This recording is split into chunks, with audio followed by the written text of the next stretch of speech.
Hello বন্ধুরা, good evening. Kaushik ক্লাসের নতুন ভিডিও নিয়ে চলে এলাম আবার। আজকে ক্লাস 10-এর একটা চ্যাপ্টার পাটিগণিতের গোলক, ওটা শুরু করবো কোর্স থেকে 12। তো চলো দেখা যাক চ্যাপ্টারটা কী আছে। এটা সেকেন্ড টার্মে একটা চ্যাপ্টার, খুব ভাইটাল একটা চ্যাপ্টার।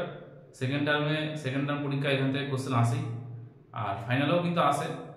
এমসিকিউ করতে হবে, এসিকিউ করতে হবে এবং বড় কোশ্চেনও করতে হবে। বড় কোশ্চেনের মধ্যে খুব 2-4টে ফর্মুলা আছে, মুখস্থ রাখলেই কিন্তু অঙ্কগুলো হয়ে যাবে।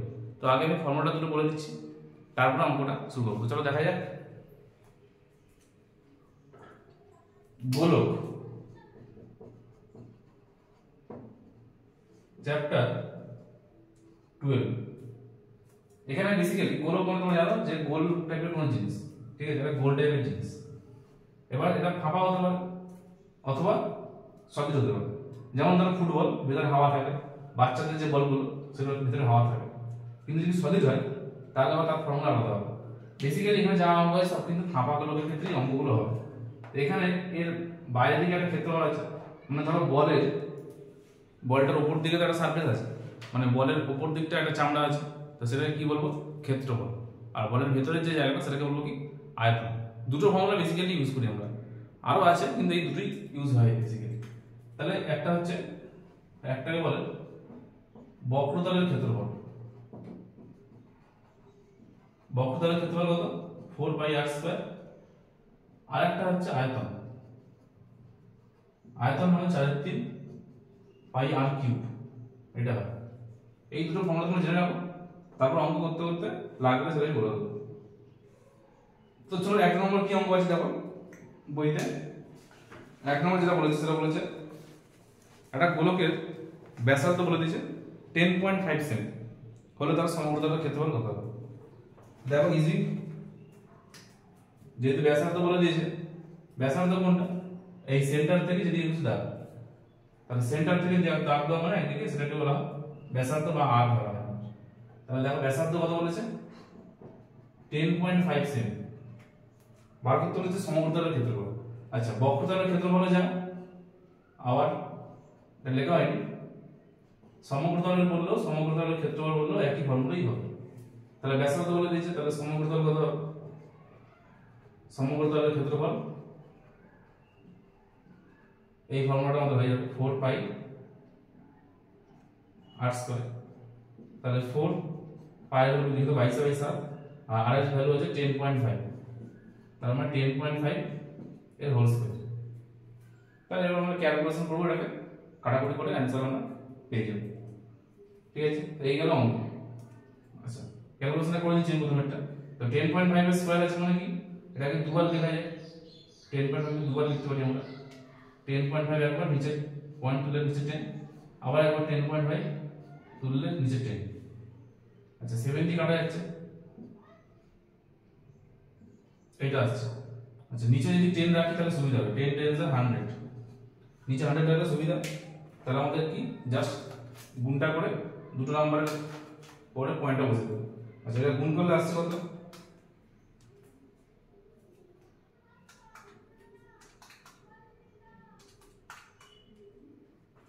1386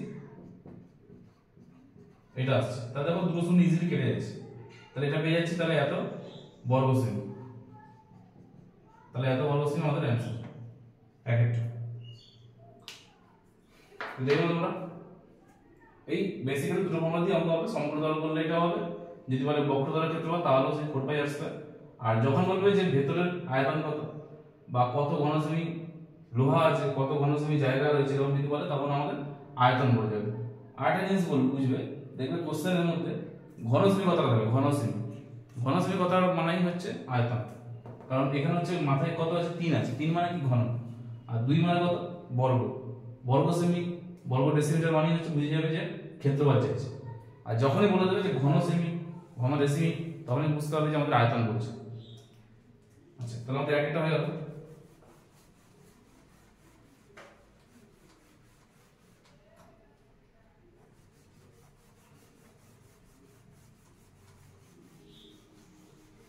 দেখো দুইটা কি বলছে, দেখো একটি চামড়ার বল তৈরি করতে প্রতি বর্গ সেমি 17.50 টাকা হিসেবে 431.20 টাকা লেগেছে।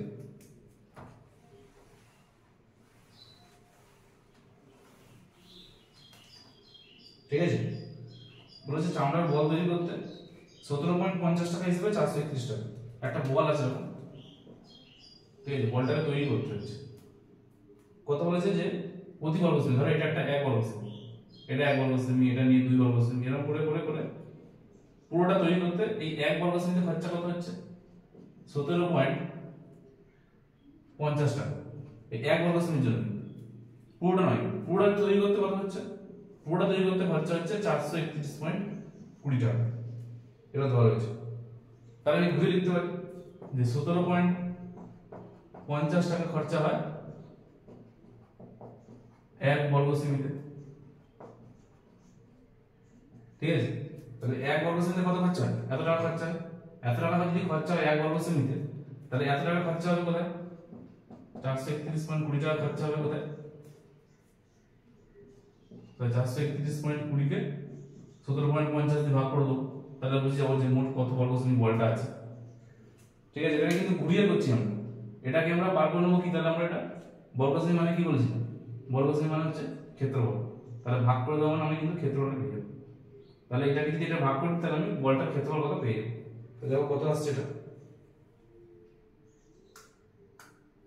যেহেতু পয়েন্ট আমার দুটো সংখ্যা, এখানে পয়েন্ট দুটো সংখ্যা, তাহলে কিন্তু পয়েন্টটা উঠে যাবে, পয়েন্ট উঠে যাবে, এখানে শূন্য শূন্য কেটে যাবে।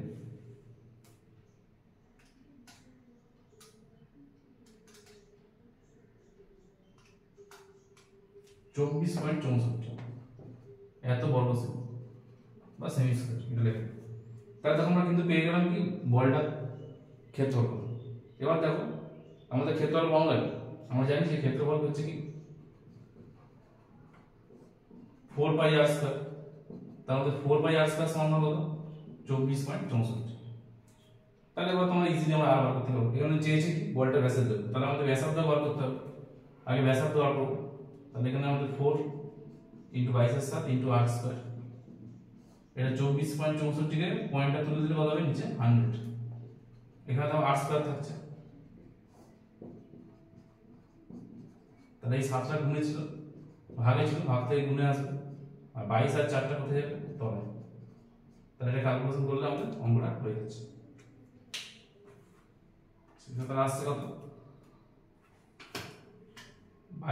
11 দিয়ে কাটলে 11 দিয়ে 22, 11 দিয়ে 22, 23, 24, 26, 4, 44, 4 দিয়ে কাটলে 4, 5 এ 20, 4, 6, 24, 28। তাহলে আসছে কত? 28 × 7 আর নিচে 100। ঠিক আছে, r² হবে। এবার তাহলে স্কয়ারটা বসে গেলে কি হবে? r² আছে, স্কয়ারের বসে গেলে রুট হয়ে যাবে, তাহলে √ওভার, আচ্ছা এটা গুণ করলে আসছে কত? 196 আর নিচে 100। 196 রুট কত হয়? 14 আর নিচে 10, তার মানে 1.4 আমাদের অ্যান্সার। আচ্ছা এটা কিন্তু আমাদের r বেরিয়েছে, ভালো করে খেয়াল করবে, এটা কিন্তু r, আর r মানে কি? ব্যাসার্ধ। আমাদের কিন্তু অঙ্কেতে কি চেয়েছে? বলটা ব্যাসার্ধ। তাহলে ব্যাসার্ধ যা হয়েছে তার সঙ্গে আমাদের ব্যাসার্ধ মানে হচ্ছে কি? সেন্টার থেকে দাগ, সেন্টার থেকে একদিকে দাগ, এটা হচ্ছে ব্যাস। তাহলে এই পুরোটা নিলে কি হবে? ব্যাসার্ধ হবে পুরোটা। তাহলে জাস্ট r এর সঙ্গে কি করব? 2 গুণ করব, তাহলে 2r। আমাদের r এর সঙ্গে যদি 2 গুণ করি তাহলে আমরা ব্যাসটা পেয়ে যাচ্ছি। তাহলে এই গেল অঙ্ক, দেখে নাও।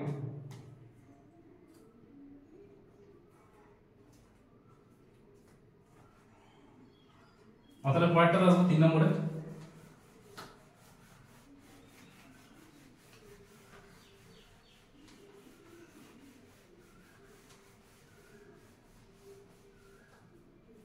দেখো 3 নম্বরে কি বলছে? একটা খেলার জন্য, স্কুলে খেলার জন্য একটা বল ব্যবহার করা হবে।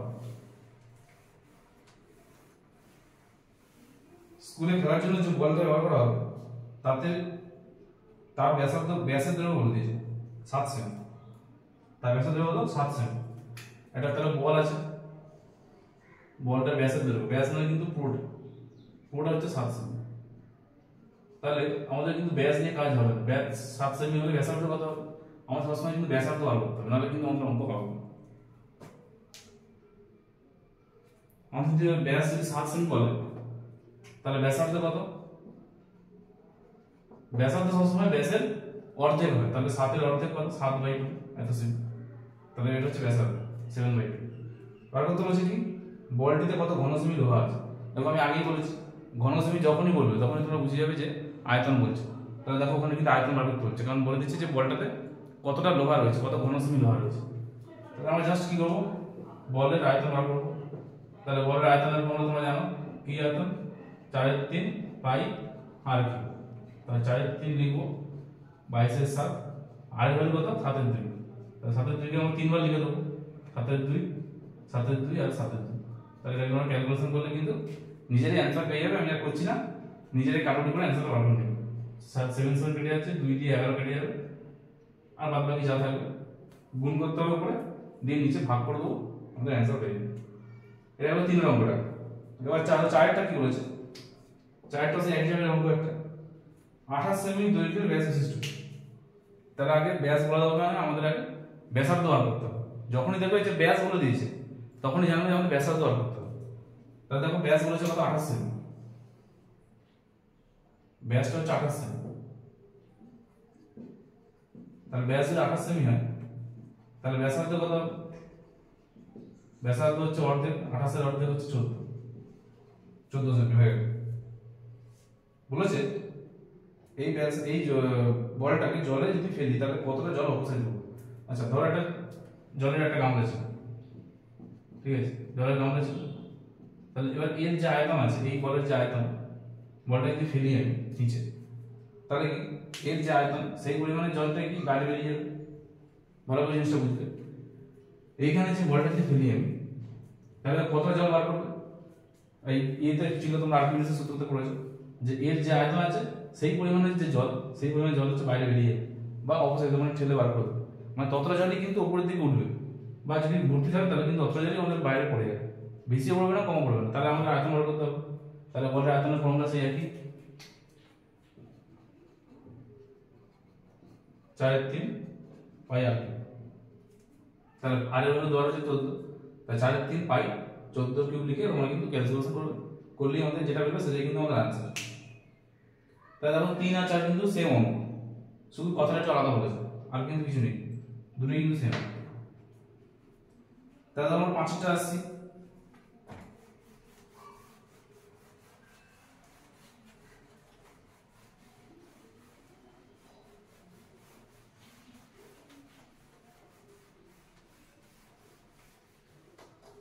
পাঁচটা কি বলে দেখো, 5 নম্বর বলেছে একটা গোলাকার গ্যাস বেলুন, গ্যাস বেলুনটা ফোলানো হচ্ছে।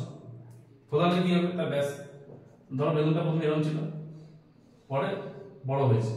তাহলে প্রথমে আমাদের কি ছিল? প্রথমে বলেছে ব্যাসার্ধ ছিল 7 সেমি, প্রথমে ছিল ব্যাসার্ধ 7 সেমি, পরে কত হয়েছে? 21 সেমি। তাহলে বেড়েছে। বলেছে প্রথমের আর পরের বক্রতলের ক্ষেত্রফল অনুপাত হবে। তাহলে এইখানে যেমন আছে এই কেসে, এখানে বক্রতলের ক্ষেত্রফল কত হবে? 4πr²। এখানে তাই 4πr² ধরলাম। তাহলে এখানে 4π বসানো দরকার লাগবে না, আর এর ভ্যালু কত? 7, তাহলে 7² আর এখানে 4π আর এর ভ্যালু কত? 21, তাহলে 21²। আচ্ছা যেহেতু বলেছে অনুপাত বার করতে, অনুপাত বার করতে হলে কিন্তু আমাদের 4π আর 4π কিন্তু কেটে যায়, তাহলে কিন্তু ভ্যালু বসানোর দরকার নেই, তাই আমি ভ্যালুটা বসাই। সুতরাং অনুপাত কত হবে? 4π 7² is to 4π 21²। তাহলে দেখো 4π 4π ক্যান্সেল, তাহলে 7 গুণ 7 আর 21 গুণ 21, তাহলে 7 3 21, তাহলে 7 1 কে 7, 7 3 21, তাহলে হচ্ছে আমাদের 1:9। তাহলে আমাদের অনুপাতটা হয়ে গেল। এইভাবে কিন্তু অঙ্কগুলো আছে, বেসিক্যালি খুব সোজা ইজি অঙ্ক, কোনো অসুবিধা হওয়ার দরকার নেই। তাহলে আমাদের মাঝে হয়ে গেল 6 নম্বর অঙ্কটা। 6 নম্বর অঙ্কটা বলেছে অর্ধগোলাকৃতি। আচ্ছা অর্ধগোলাকৃতি মানে কি? এতক্ষণ যা পড়েছি আমরা কিন্তু গোলক পড়েছি, পুরোপুরি গোল। এবার যদি অর্ধগোলাকৃতি বলে তাহলে কেমন হবে? বাটির মতো, মানে হাফ গোল। যেই হাফ গোল হবে সেই বক্রতলের ক্ষেত্রফলটা 4 ছিল, 4টা অর্ধেক হয়ে যাবে 2πr²। আর এই এটা ছিল 4/3 পাই আর কি, এটা হয়ে যাবে 2/3 পাই আর কি, এটা পাল্টে যাবে আর কিছু না, মানে অর্ধেক হয়ে গেছে। 4 এর অর্ধেক ছিল 2 আর 4 এর 3 ছিল, তার অর্ধেক হচ্ছে 2 এর 3। ঠিক আছে, এবার আমরা তাহলে বলেছে অর্থগোলাকৃতি পাটিয়া তৈরি করতে এত বর্গসেমি পাতলা লেগেছে। দেখো আমি বলেছি আগে যে বর্গসেমি বলা মানেই হচ্ছে কি বুঝে যাবে ক্ষেত্রফল, তাহলে ক্ষেত্রফল যে মানে 2 পাই r স্কয়ার লাগাতে হবে, এই ফর্মুলা দিয়ে কিন্তু আমরা অঙ্কটা হয়ে যাবে।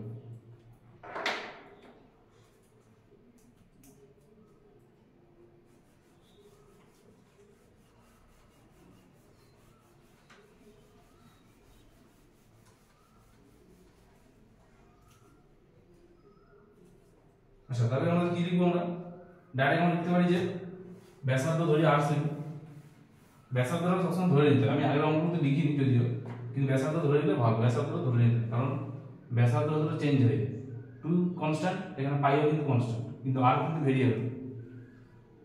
তাহলে তোমরা লিখে নিতে পারো 6 নম্বর, ধরি ব্যাসার্ধ সমান r। তাহলে ডাইরেক্ট আমরা লিখতে পারি শর্ত অনুযায়ী, বলে শর্ত অনুযায়ী 2 পাই r স্কয়ার সমান সমান, দেখো বলে দিয়েছে 127.2 এর সাথে 127.2 এর সাথে এতটা পাত লেগেছে।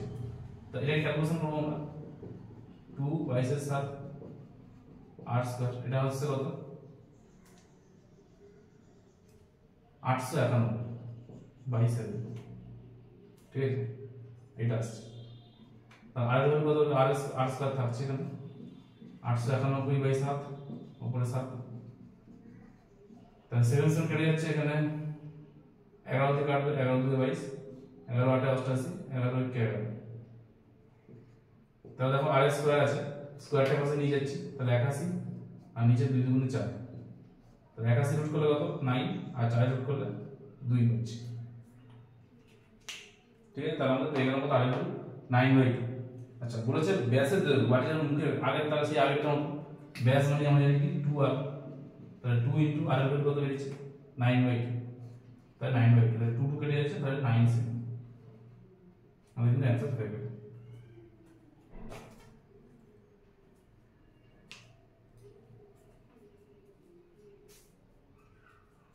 আচ্ছা, 7 নম্বর যে আমরা বলেছে পুরোপুরি একই অঙ্ক, 7 নম্বরে যখন বলে দিচ্ছি একটু হালকা করে, নিজে তোমরা নিজেরা প্র্যাকটিস করলে চেষ্টা করে পারবে। সাথে দেখো কি বলেছে, একটি নিরেট গোলা ব্যাসার্ধ দৈর্ঘ্য বলেছে 2.1 সেমি। দেখো বলে দিয়েছে কত ঘনসেমি লোহা রয়েছে, তাহলে কত ঘনসেমি বলা দেওয়া মানে কি আয়তন বার করতে হবে, কত ঘনসেমি লোহা রয়েছে। আর বলেছে লোহার বক্ষতলের ক্ষেত্রফল, তাহলে বক্ষতলের ক্ষেত্রফল মানে 4 পাই r স্কয়ার, তাহলে একবার করতে হবে 4 এর 3 পাই r কিউব, একবার করতে হবে 4 পাই r স্কয়ার, মানে একবার আয়তন একবার ক্ষেত্রফল, তাহলে দুবার করতে হচ্ছে। এই অঙ্কটাতে মানে দুটো জিনিস একসঙ্গে করে নিয়েছে, মিক্স আপ। তাহলে আমি সাথে টাক করছি না, তাহলে তোমরা নিজেরা চেষ্টা করো, পেরে যাবে। আচ্ছা, এবার 8 নম্বরে চলে আসো। 8 নম্বরটা একটু আলাদা টাইপের আছে।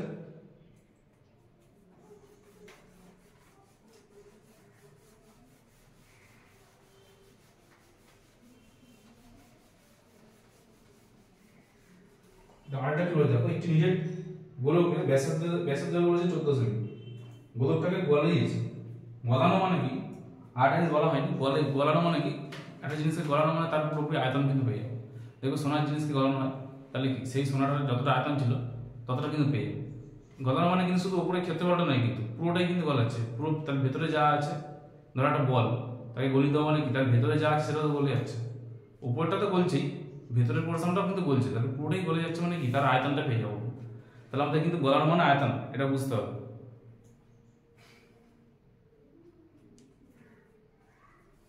তাহলে দেখো কি বলেছে, প্রথমে ব্যাসার্ধ দৈর্ঘ্য বলেছে, সরি ব্যাসার্ধ দৈর্ঘ্য বলেছে 14 সেমি, তাহলে আমরা লিখে নেব যে ব্যাসার্ধ দৈর্ঘ্য 14 সেমি। 8 নম্বর অঙ্ক,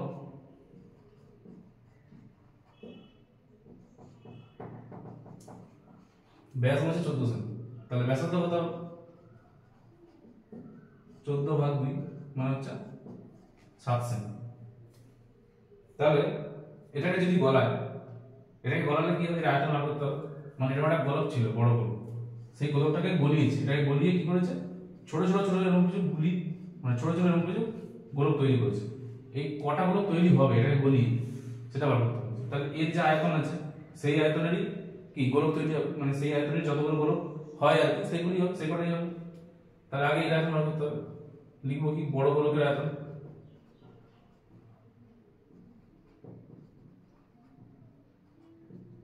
চারের 3 পাই, এখানে 7 হয়েছে এর ব্যাসার্ধ, তাহলে 7 কি ডাইরেক্ট লিখে দিলাম বড় গোলকের আয়তন। এটা বার করছি, এটা এরকম থাকবে এত ঘন সেমি। এবার আমি তো জানি না কতগুলো বল বার করতে হবে, মানে কতগুলো গোলক ছোট ছোট গোলক তৈরি হবে তাহলে আমাকে বার করতে বলেছে। আমি জানি না কতগুলো বেরোবে, তাহলে আমাকে ধরে নিতে হবে যে ধরি এক্স খানা গোলক আমি তৈরি করতে পারবো। তাহলে সেটা তোমরা লিখে নাও যে ধরি এক্স টি ছোট গোলক, ধরি এক্স ছোট গোলক তৈরি হবে। ঠিক আছে, এবারে ছোট গোলকের কি বলেছে, ছোট গোলকের ব্যাসার্ধ বলেছে, ছোট গোলকের ব্যাসার্ধ কত 3.5 সেমি। তাহলে আয়তন কত হবে, x খানা ছোট গোলক আছে, তাহলে x খানা ছোট গোলকের আয়তন কি হবে x ইনটু 4.3 পাই 3.5 এর হোল কিউব। x টা কেন হলো, যেহেতু x খানা গোলক আছে, এক একটা আয়তন কত 4.3 পাই 3.5 কিউব, তাহলে x খানা আছে বলে x টা জাস্ট গুণ হচ্ছে আর কিছু না। যদি 5টা বলে 5টা 5 দিয়ে গুণ হবে, 6 বলে 6 দিয়ে গুণ হবে, যা বলবে তত দিয়ে গুণ করতে হবে। তাহলে দেখো এর যে আয়তন আর এর আয়তন ইকুয়ালি হবে, কারণ এর আয়তনই তো আমি এতগুলো বল বার করছি, তাহলে কি এর আয়তন আর এর আয়তন আমাকে ইকুয়াল করতে হবে। তাহলে দেখো শর্ত অনুযায়ী বলে আমরা লিখতে পারি এই জিনিসটা x ইনটু 4.3 পাই 3.5 হোল কিউব সমান সমান 4.3 পাই 7 কিউব। দেখো 4.3 পাই কেটে যাচ্ছে, এখানে দেখো 7 এর কিউব মানে 7 3 বার আছে, আর 3.5 নিচে 3 বার।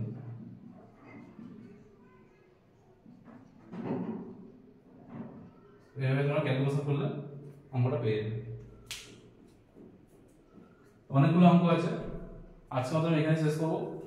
বাদ বাকি যে পার্টটা আছে আরো পরবর্তী আবার নতুন আরো পার্টে নিয়ে আসবো। 8 পর্যন্ত অঙ্কগুলো হলো, খেয়াল করবো এখানে পয়েন্ট তুললে উপরে 10, পয়েন্ট তুললে 10, পয়েন্ট তুললে 10, তিনটা 10 কিন্তু আমরা পাবো। তাহলে 10 ইনটু 10 ইনটু 10, 7 দিয়ে কাটলে 7 5 35, 7 5 35, 7 5 35, আবার 5 দুগুণে 10, 5 দুগুণে 10, তাহলে 2 3 4 2 8, তার মানে 8 খানা ছোট ছোট বল আমি তৈরি করতে পারছি।